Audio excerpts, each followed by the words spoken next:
I'm a duck. Quack, quack, quack.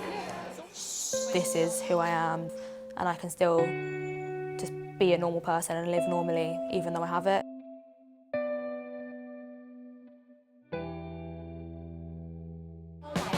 I don't like you. Sugar, sugar, sugar, sugar, sugar.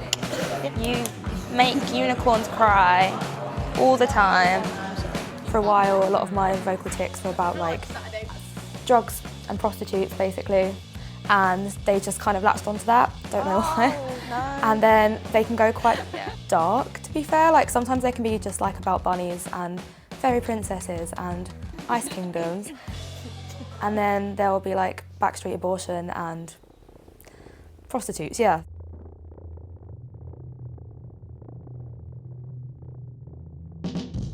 You can have vocal tics and motor tics. So the vocal tics are that was like a vocal tic, so vocal tics are sounds, and then the motor tics are the movements, etc. And then, so my most common tics are that one, that's there like all the time. Touch my nose a lot and like make that clicking sort of sound. Meow, meow, meow quite a bit. Except from the sort of meowing, they mostly are just random gibberish that comes out. So the biggest stereotype that I come across with Tourette's is sort of everyone just seeing it as a swearing disease, which is not true. We don't just walk around yelling expletives and stuff.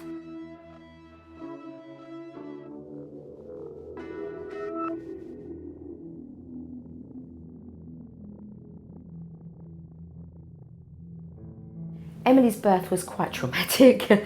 She was very poorly for the first couple of days.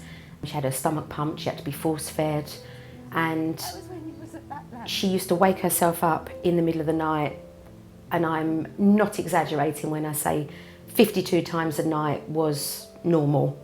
She would just twitch and wake herself up all the time. That's where you started, but eventually... The paediatrician thinks that it could have been from as young as 8 weeks.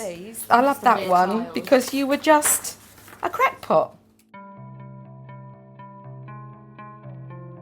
There were 6 girls in my year and they were just really nasty. And they'd sort of imitate me and throw my medication about and hide my stuff, and they were just really nasty. One lunchtime I was taking my meds and they sort of took them off me and were, you know, throwing the packet about and stuff and just generally being not nice. And I just really hated school, hated just everything. Just became a really kind of shy person. But now I'm not. Now I just talk to anyone and stuff, like I'm fine with it.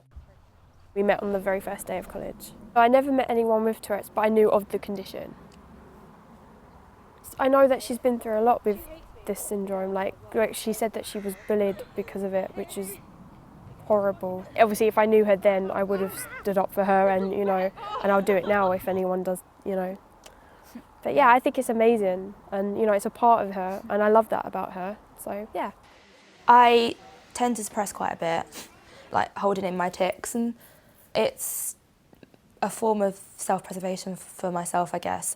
I mean, if you're just walking along the street and you start doing all weird movements and stuff, people do kind of look like, what are you doing? And if I'm at uni and I'm in a lecture with loads of people that I don't know, I tend to hold it in because otherwise they're just going to be like, what are you doing? Who is this girl? Like, she's so weird. Yeah, I wouldn't recommend suppressing to anyone because how is anyone ever going to be okay with it if we don't show it? But when I'm with my friends, I don't feel the need to suppress. Even if I'm out in public and I'm with my friends, I don't feel the need to suppress as much. Yeah, this is a thing. I thought it was quite nice to actually have a friend that has Tourette's. We're not friends. Oh no! No, we're fine then, I'm going.